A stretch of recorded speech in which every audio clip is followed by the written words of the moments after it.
సిగ్గులేని మాటలు మాట్లాడకూడదు. గీతం యూనివర్సిటీ దగ్గర భూములు ఎవరికి పనికిరావా?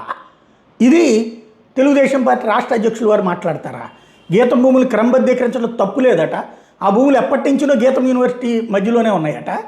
గీతం భూములు ప్రజలకు ఎవరికి ఉపయోగపడవట. దాని మీద అనవసరంగా రాజకీయం చేస్తున్నారట. గీతం యూనివర్సిటీ లక్షల మంది విద్యార్థులకు విద్యను అందిస్తోందట.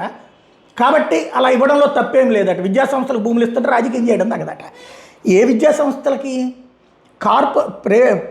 మెడికల్ కళాశాలలకేం భూములు ఇస్తే తప్పు అవుతుందా? బూత్ అవుతుందా?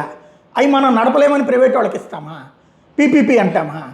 గీతం వాళ్ళకి ఇస్తే అది వాళ్ళ ఆధీనంలో ఉందంటే కబ్జా చేస్తే తప్పు లేదా? పైగా కబ్జా చేసిన వాడికే ఇవ్వాలా?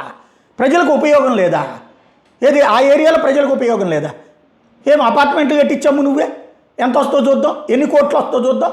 50 ఎకరాలు, ఎకరం 100 కోట్లు వాల్యూ చేసేటటువంటిది ఉపయోగం లేదా? అది ప్రజలకు ఉపయోగం లేదా?